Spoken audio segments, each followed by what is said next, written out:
अनुमान लगाया जा रहा है कि तेज बारिश के साथ साथ बड़ा तूफान भी आ सकता है।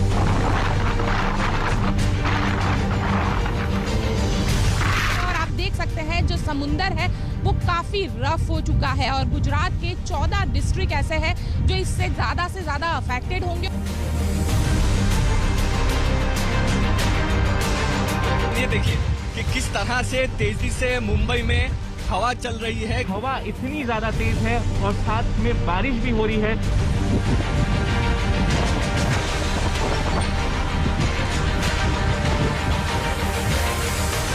फिलहाल ये तौकते जो चक्रवात है वो रत्नागिरी और रायगढ़ के बीच होने की जो बात हो रही है और जो तेज हवाएं यहाँ पे चल रही है। आप देख सकते हैं कि फिलहाल मैं दापोली तहसील में हूँ, बहुत तेज हवाएं हो गई है। ये जो इलाके हैं ये समुद्र के किनारे होने इलाके हैं और यहाँ पे आपको देख सकता है ये जो फ्रेम में यहाँ पे कितना सिचुएशन ऐसे है।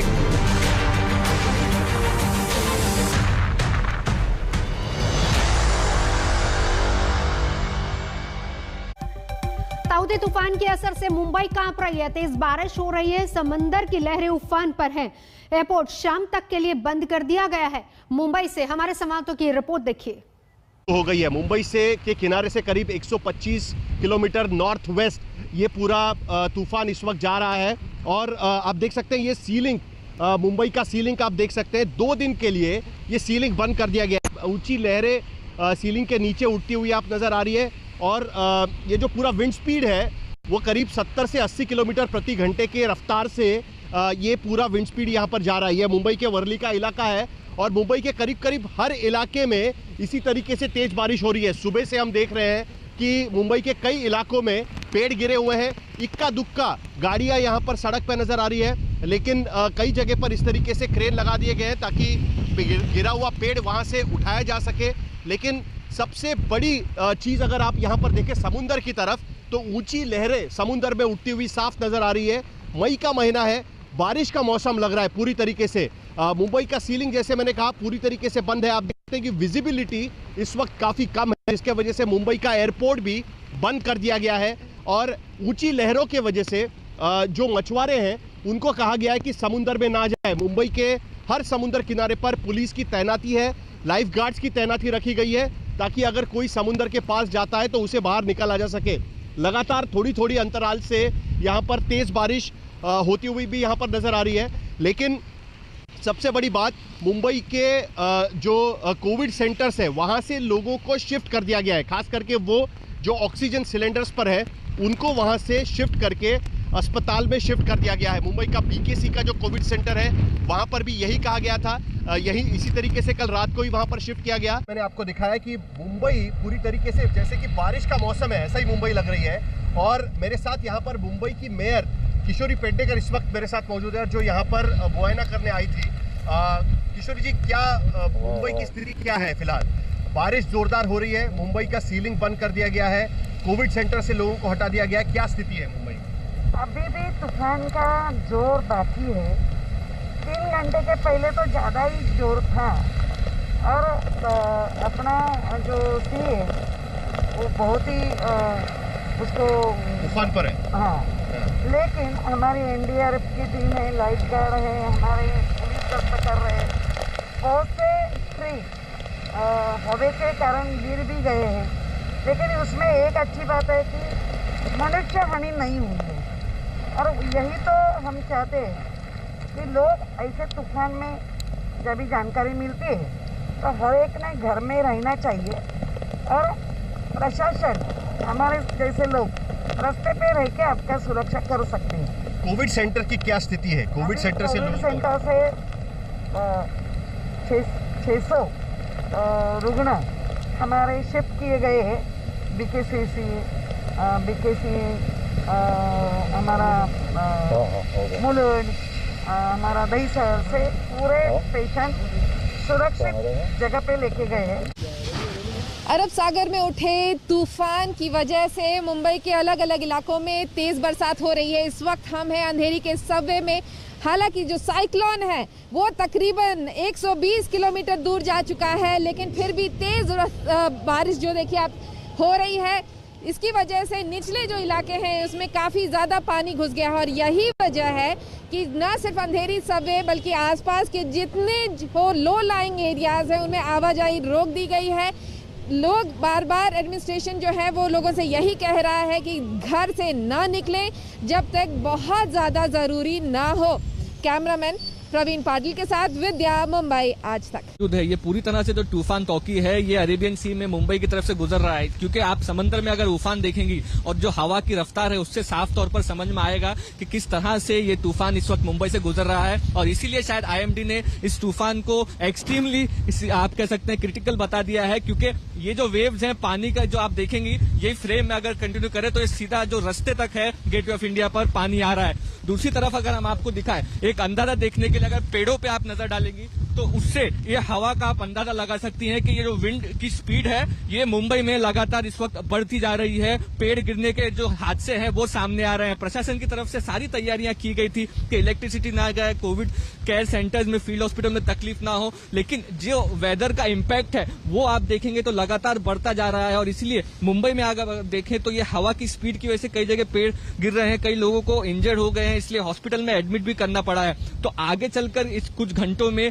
ये तूफान का असर मुंबई में किस तरह रहता है ये तो देखने वाली बात होगी, लेकिन ये तूफान जो है ये एक्सट्रीम सिचुएशन में बदल रहा है, इसमें कोई दो राय नहीं है। मुंबई में जो असरात इस वक्त देखे जा रहे हैं, जिस तरह की हवा की स्पीड देखी जा रही है, ये लास्ट ईयर जब निसर्ग तूफान आया था तब भी इतनी ज्यादा हवा मुंबई में नहीं चली थी। हालांकि कई जगहों पर पेड़ काटे गए थे, लेकिन फिर भी मुंबई में ट्री कोलैप्स की इंसिडेंट सामने आ रहे हैं। उससे आप अंदाजा लगा सकते हैं कि कल रात से जो तेज हवा शुरू हुई थी वो अभी तक कायम है और आने वाले कुछ घंटों में भी कायम रहेगी। को ताज होटल के दृश्य यहाँ पर दिखा रहे हैं, जो तेज हवा चल रही है उससे आप देख पाएंगे कि कितना इम्पैक्ट यहाँ पर गेटवे ऑफ इंडिया पर देखने के लिए मिल रहा है। दूसरी तरफ समंदर में अगर आप दृश्य देखेंगे तो भी एकदम उफान पर है, पानी जो है सड़कों तक आ रहा है। तो इस वक्त मुंबई का आप कह सकते हैं कि पीक जो है वो तौकी तूफान। तो ये देखेंगे आपके जो समंदर की जो लहरें हैं वो सीधा रोड तक आ रही है। अभी एक बड़ी लहर जो है वो तट पर आई और सीधा हमारे ऊपर ही आई है। तो यहाँ पर आप कह सकते हैं कि पीक जो है तूफान का वो मुंबई में शुरू हो चुका है और बहुत ज्यादा पानी जो है वो समंदर से आप रास्ते पर आ रहा है। तो ये आप कह सकते हैं कि जो खतरा है वो इस वक्त मुंबई के लिए कुछ घंटों में काफी ज्यादा होने वाला है। करीब 55 NDRF के पर्सनल मुंबई के जुहू बीच पर तैनात कर दिए गए हैं। NDRF का कहना है कि मुंबई वासियों को बिल्कुल भी घबराने की जरूरत नहीं है। तमाम लाइफ सेविंग इक्विपमेंट के साथ NDRF की अलग अलग टीम्स जो अलग अलग बीचेस पे तैनात करी गई हैं वो बिल्कुल तैयार हैं। NDRF का यह भी कहना है चाहे वो सिटी हो, चाहे वो सबर्ब हो, चाहे वो कोई भी हॉस्पिटल हो, जहां से भी उन्हें कॉल आएगा मदद के लिए वो तैयार रहेंगे। ना सिर्फ बीचेस पर बल्कि NDRF की अलग अलग टीम रिजर्व भी रखी गई हैं किसी भी कॉल को लेने के लिए। मुंबई वासियों को यह कहा गया है कि वो आज घर से बाहर ना निकलें, बीचेस की तरफ तो बिल्कुल भी ना जाएं, लेकिन एज अ प्रिकॉशनरी मेजर तमाम क्रिटिकल एरियाज में और तमाम मुंबई के बीचेस में NDRF की तमाम टीमें इस तरीके से डिप्लॉय कर दी गई हैं। NDRF का मैसेज है मुंबई वासियों के लिए कि इस क्रिटिकल समय में किसी को भी घबराने की जरूरत नहीं है, लेकिन हाँ ग्राउंड जीरो को समझने की जरूरत भी है। महाराष्ट्र में मुंबई, पालघर, रत्नागिरी, रायगढ़ जैसे इलाकों में तूफान का असर है। गोवा में भी एयरपोर्ट बंद है। तमाम जगहों पर हमारे संवाददाता लगातार तैनात है और वहां से खबरें आ रही हैं। देखिए हमारे संवाददाताओं की जबानी। तो यहाँ रत्नागिरी जिले के दापोली तहसील में हरने इस समुद्री तटवर्ती इलाके में हूँ। मेरे पीछे समुद्र ने रुद्र रूप ले लिया है, ये दिखाई पड़ रहा है। जो लहरें हैं उसकी हाइट है वो भी बहुत ज्यादा है और हवा बहुत ही ज्यादा तेज हो गई है। जो यहाँ पर देखने को मिल रहा है कि हवा बहुत ज्यादा है और जो लहरें हैं वो भी गुस्से में, ऐसा समझ में आता है। जिस प्रकार से हवा तेज चल रही है और ये जो चक्रवाती तूफान है ताउते, उसका जो सफर है, मीन्स उसका जो दिशा है उसकी, ये मुंबई की ओर है। हवा बहुत तेज है और जो डायरेक्शन जिस प्रकार से लगातार बदलते जा रहा है और हवा का रुख कितना है ये यहाँ पर समझ में आ रहा है कि ताकत कितनी है हवा की, ये यहाँ पर समझ में आती है। और नुकसान भले ही ज्यादा ना हुआ है, कुछ पेड़ उखड़ गए हैं, टहनियां टूट गई है, लेकिन यहाँ पर समुद्र का जो रूप है, रुद्र रूप, वो देखने को मिल रहा है। लहरें ऊंची ऊंची है यहाँ पर और हवा बहुत ही ज्यादा हो गई है। कैमरामैन राजेश रेवनकर के साथ पंकज खेलकर, हरने, दापोली, जिला रत्नागिरी, आज तक। का उतना असर नहीं है, लेकिन 2 दिन लगातार गोवा में तेज बारिश और जो तेज हवाएं लगातार चलती रही। अब यहां से पूरा तूफान तो निकल गया है, लेकिन अब तबाही का मंजर देखिए यहाँ पर किस तरीके से बड़े बड़े पेड़ पूरी तरीके से उखड़ चुके हैं। और साथ ही मैं आपको बता दूं कि जो बिजली के जो तारे हैं, उसके जो खंभे हैं, वो भी पूरी तरीके से गिर चुके हैं। और ज्यादातर जो गोवा राज्य है वहां पर बिजली भी मौजूद नहीं है। जो इंटीरियर रोड्स है, मैं आपको बता दूं, इंटीरियर रोड्स तो पूरी तरीके से बंद पड़े हुए हैं। अब खतरा ये है कि कई सारे ऐसे पेड़ हैं, कई सारे ऐसे बड़े बड़े खंभे हैं जो किसी भी वक्त गिर सकते हैं, इसलिए उनको क्लियर करना बहुत ज्यादा जरूरी है। एनडीआरएफ की टीम ने कल देर रात में ये जो नेशनल हाईवे है उसको तो क्लियर किया है, लेकिन इंटीरियर रोड्स तक अभी तक नहीं पहुंच पाई क्योंकि 500 से ज्यादा पेड़ गिर चुके हैं। और साथ ही मैं आपको बता दूं कि 200 से ज्यादा घर बहुत बुरी तरह डैमेज हो चुके हैं। 2 लोग ने इस वक्त अभी तक इसमें जान गंवाई है। गोवा के चीफ मिनिस्टर प्रमोद सावंत ने साफ कहा है कि और 2 दिन तक अपने घरों से ना निकले क्योंकि बहुत रिस्की हो सकता है। तो तबाही जो है साइक्लोन तौते की वजह से हमने गोवा में बहुत देखी। ताउते तूफान देर शाम यहां पर रात तक गुजरात के तट से भी टकराएगा। गुजरात में भी अलर्ट है। तूफान को देखते हुए सारी तैयारियां पूरी कर ली गई हैं। गोपी घांगर की ये रिपोर्ट देखिए। आप देख सकते हैं कि जो वेरावल का समुद्र तट है वो काफी रफ हो चुका है और यहाँ पे जो पुलिस है, पुलिस भी अब लोगों को जो समुद्र के किनारे पे सुबह सुबह आए हुए थे उन लोगों को यहाँ पे खदेड़ने का काम पुलिस ने भी शुरू कर दिया है। साथ ही एनडीआरएफ की जो टीमें हैं वो भी पूरे गुजरात में तैनात कर दी गई है और खास करके जो कोस्टल इलाके हैं, समुद्र तट वाले शहर है, वहाँ पे इस टीमों को तैनात कर दिया गया है। वही कोविड केयर सेंटर की बात की जाए तो यहाँ पे भी जो आईसीयू ऑन व्हील है उसको स्टैंड बाय पे रखा गया है। साथ ही सभी जो अस्पताल है, जो कोविड के अस्पताल है, उनको बताया गया है कि वो 24 घंटे का ऑक्सीजन जो है वो सरप्लस लेकर चले। कहीं पे भी सड़क अगर बंद हो जाएगी और ऑक्सीजन की जो ट्रक्स वगैरह नहीं पहुंच पाएगी तो दिक्कत होगी, जिसके चलते ये कहा गया है कि वो ऑक्सीजन भी 24 घंटे का सरप्लस लेके चले। बिजली के लिए जनरेटर सेट रखाने के लिए कहा गया। आप देख सकते हैं जो पुलिस है, पुलिस यहाँ पे पहुंची हुई है। पुलिस जो मॉर्निंग वॉक करने यहाँ पे समुद्र के तट पे लोग पहुंचे हुए थे उनको अब खदेड़ने का काम यहाँ पे पुलिस ने शुरू कर दिया है ताकि जो लोग हैं वो यहाँ से हट जाए और जब साइक्लोन का असर है वो जब यहाँ पे हो तो ज्यादा से ज्यादा लोगों को नुकसान ना हो। साइक्लोन ताउते की अब आहट शुरू हो चुकी है। वैसे में वेरावल का जाडेश्वर करके जो इलाका है उसे खाली करवाने के लिए बताया गया है। यहाँ पे आप देख सकते हैं इस इलाके में ज्यादातर मछुआरे रहते हैं और ये लो लाइन इलाकों में आता है। यहीं से मछुआरे अपनी बोट जो है वो समुद्र में लेके जाते हैं। तो वैसे में आप देख सकते हैं जो कि वेरावल के और यहाँ के डिफेंस की जो टीम है यहाँ पे वो लगातार ये घोषणा कर रही है कि चक्रवात आने वाला है, इस पूरे इलाके को खाली कर दिया जाए। इस पूरे इलाके में जो मछुआरे हैं उन्होंने अपने बच्चे और ज्यादातर महिलाओं को सुरक्षित जगहों पर भेज दिया है, लेकिन यहाँ पे उनकी जो बोट है वो बोट रहने की वजह से उनको अब यहाँ से हटाने का जो काम है वो पुलिस ने शुरू किया है।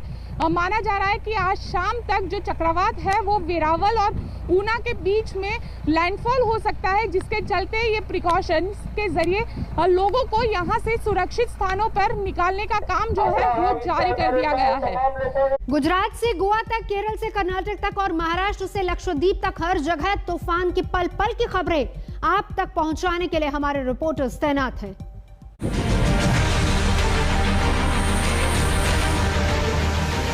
ये अनुमान लगाया जा रहा है कि तेज बारिश के साथ साथ बड़ा तूफान भी आ सकता है।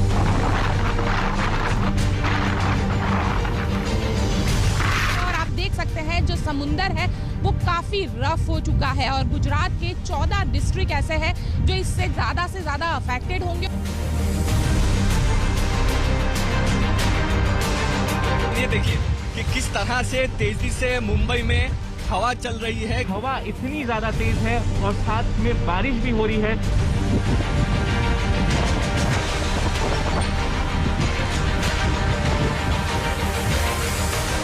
फिलहाल ये तौते जो चक्रवात है वो रत्नागिरी और रायगढ़ के बीच होने की जो बात हो रही है और जो तेज हवाएं यहाँ पे चल रही है। आप देख सकते हैं कि फिलहाल मैं दापोली तहसील में हूँ, बहुत तेज हवाएं हो गई है।